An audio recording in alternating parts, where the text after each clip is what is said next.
Assalamualaikum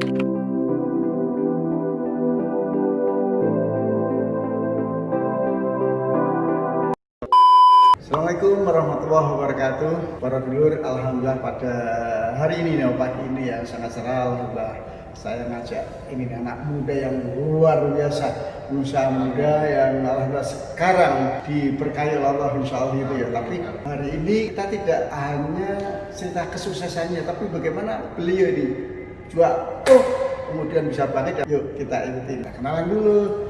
Ayo, Mas Jatuh Adrian, panggilannya apa sih? Igun. Kok bisa Igun? Dari mana itu Igun? Panggilan kecil dari orang panggilan tua. kecil. Jadi dulu saya Gundul, makanya dipanggilnya Igun dulu. Igun, Gundul. Kalau Gunawan, Gundul tapi menawan gitu. Gitu ya. Panggil Kang aja. Ini dari Lombok tapi dari lahir sudah ada di Bandung. Iya, Pak. Sekarang jadi pengusaha dari kapan sih sebenarnya usaha itu? Usaha saya mulai itu tahun 2014. 2014, 6 tahun lalu ya. 6 tahun Oke, lalu, 6 tahun ya. lalu. Jadi waktu itu kenapa jadi pengusaha? Soalnya saya waktu itu masih kuliah. Masih kuliah ya? Ya, Di mana? di Parahyangan. Parahyangan. Ya, lagi kuliah IPK saya kecil. Wah, kecil itu berapa? Yang penting nggak di bawah 2 ya? 2,3. Lumayan lah ya. Nah, karena waktu kuliah IPK saya kecil, makanya saya mikir kayaknya nggak mungkin nih saya kerja, makanya saya bertekad harus jadi pengusaha. Bisa. Itu terpikir pada semester berapa? Semester 4. Semester? Iya. Emang jurusan apa? Manajemen. Oh, manajemen ekonomi ya? Iya, ekonomi. Ah, iya. Terus gimana? Terus waktu itu saya kepikiran bareng sama kakak saya bikin tempat potong rambut. Tempat rambut. Iya. Ada berapa titik tuh? Waktu itu sampai 3 titik. 3 titik. Ya. Semua di Bandung, nggak ada di Lombok ya? Nggak ada di Bandung semua. Iya, iya. Nah, terus saya ngerjain tuh, terus ada branding agency juga. Ada branding agency. Terus sama satu lagi sama nemenin waktu itu calon istri arsitek gitu. Iya, iya, iya. Gitu, jadi Istri udah lulus duluan? belum, ya lulusnya dulu aja. Waktu itu masih kuliah juga. Masih kuliah juga. Jadi saya jadi inilah McLaren, McLaren arsitek lah waktu itu gitu. Nah jadi waktu itu pada saat itu saya ngerjain cuma 3 itu aja. 3 ya.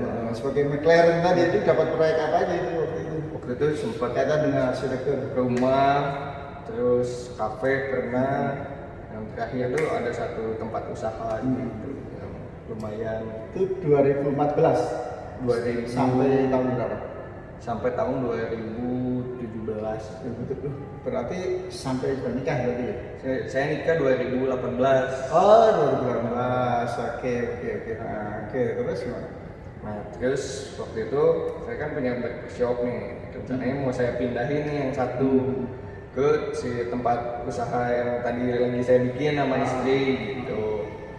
Nah, waktu saya mau pindahin, lagi dibikin ternyata ada masalah di si proyek ini. Uang proyeknya dibawa kabur sama kontraktor gitu. Uang dibawa kabur. Sama nilainya sampai berapa? Nilainya 1 M lebih lah. Ya. Iya, 2017 ya? 2000 kejadiannya ya 2016 2017.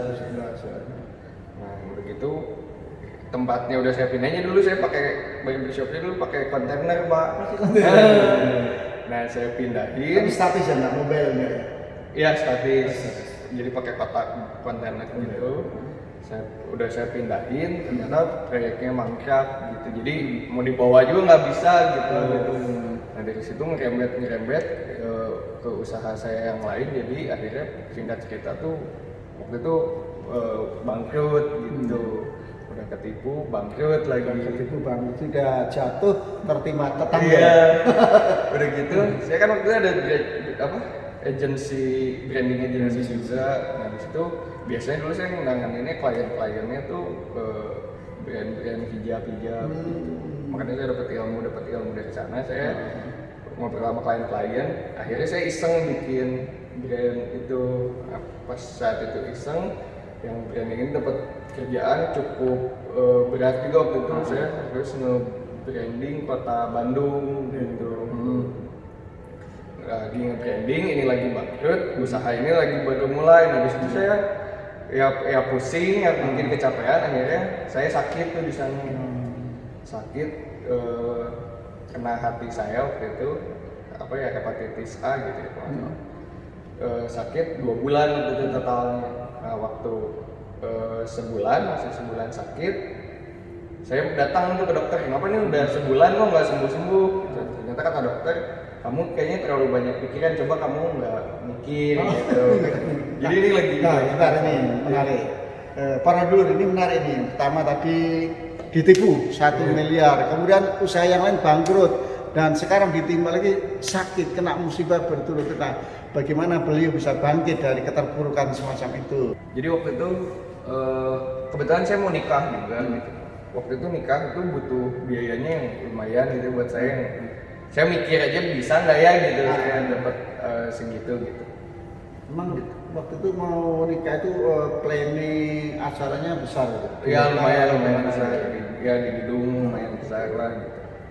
Nah udah gitu, ya waktu sakit itu udah acara nikah udah tinggal berapa bulan lagi, ini bangkrut gitu, gimana buat biaya nikah gitu ya. Saya mikir, sama dokter malah nggak boleh mikir gitu.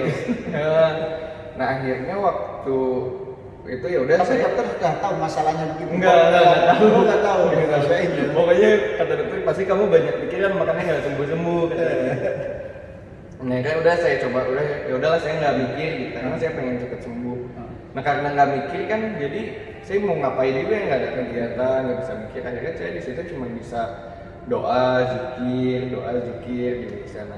Nah pada saat itu malah saya yang banting tulang sebelumnya capek, malah bangkrut dan segala macem. Pas saya istirahat, ya bed rest panjang gitu, malah brand yang tadinya iseng itu Allah kasih rezeki gitu. Di situ tuh mulai menghasilkan gitu. Itu jangka berapa lama itu semacam bed restnya tadi? Sehingga diisi oleh mikir, merenung, muhasabah dan sebagainya. Sebulanan lagi gitu. Pada saat itu malah Allah kasih rezeki tuh, jalan tuh si brand itu, sampai akhirnya saya menikah itu H-min seminggu itu masih kurang sekian berapa lah ya, masih ada beberapa puluh juta lagi kurang. Jadi tetap di gedung yang sama. Iya, di gedung yang sama. Terus tiba-tiba kayak ada saudara saya ngasih, tiba-tiba brand saya penghasilannya bisa menutupi juga gitu. Jadi sampai H-min seminggu itu baru semuanya itu nutup semua biayanya. Alhamdulillah itu. Jadi dari kebangkrutan dan sakitnya sudah terobati nih ya. Iya. Tapi kemudian kalau dari si hutangnya, belum dikasih tahu ya untuk pengusaha. Nama istri siapa? Mesa. Mesa. Udah punya anak juga ya? Udah. Udah, nama anaknya siapa?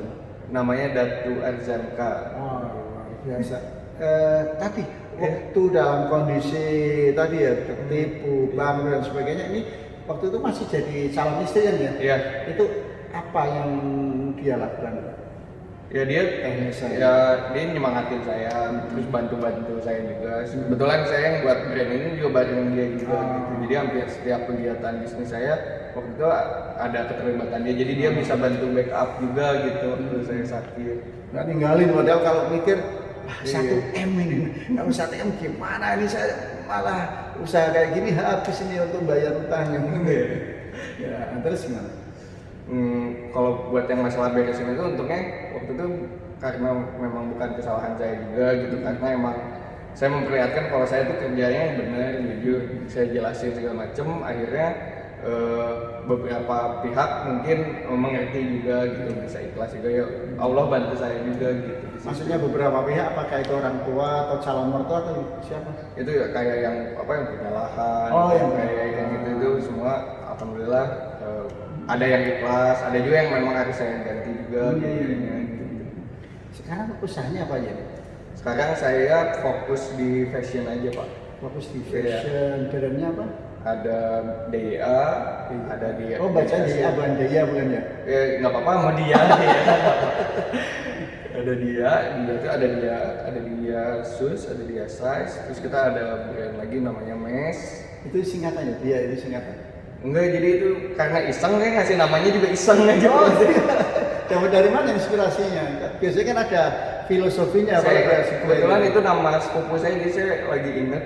Oh iya, kayaknya bagus nih. Oh, Jadi iya, cuma iya, gitu iya. aja sih sebenarnya. Jadi simple, mudah diingat, jadi top main ini. Iya, iya betul Pak. Hmm. Ya, terus ada mes, terus ada Pusara, ada KKU, kita ada beberapa yang dikelola, ada 6 apa 7. Ya, berapa ini SDM yang di bawah? Kalau tim buat ngerjain si brandnya sendiri itu ada 16 orang. Kalau Tim itu satu tim ada beberapa tim. ya ada, jadi setiap brand kita punya tim Oh, masing-masing gitu. Setiap brand juga. Jadi saya kayak bikin satu usaha ini join sama ini, satu usaha ini joinnya sama ini, terus ada yang sama pegawai juga beberapa. Terus apa tadi? Jadi total karyawan. Oh, total karyawan nih kalau sama penjahit sih ada 40 lebih lah. Karyawan tetap itu. Bukan Ya. misal di sub kemana-mana dulu. Yang tetap ya. Oh tetap. gitu ya. Yang di sub ada lagi, beda lagi. Ini resepnya apa? Bisa pertama tadi ya Pani dari keterburukan, kemudian rintis usaha kok bisa dibukakan oleh Allah, itu apa itu rahasianya? Rahasianya apa ya? Ikhlas ya, Pak. Ikhlas, Terus berserah diri. Tapi kalau Berserah diri. kalau saya rasa kalau dari saya sih bukan karena saya sih, benar-benar karena Allah. Jadi saya kalau sampai mikir kenapa saya bisa sampai sekarang gini juga bingung sendiri juga gitu. Kalau sedekah mungkin ada juga. Iya, sedekah sedekah. ada pasti insya Allah. Yang dirasakan apa sedekah misal waktu itu? Pengalaman apa? Kalau gitu? ya waktu itu sedekah saya pernah sedekah ke orang gitu. Jadi waktu itu ada satu tukang bakso, Tukang bakso. Saya- Langganan? Langganan. Itu apa? Sering ngobrol. Bakso pikulan, dorong, Dorong, atau bakso ada? dorong. Oh. Jadi saya ada kantor di depan kantor saya, dia suka jualannya gitu sambil jualan. Nah biasa kita ngobrol kalau sore. Nah di saat itu tuh dia murung, sedih gitu mukanya.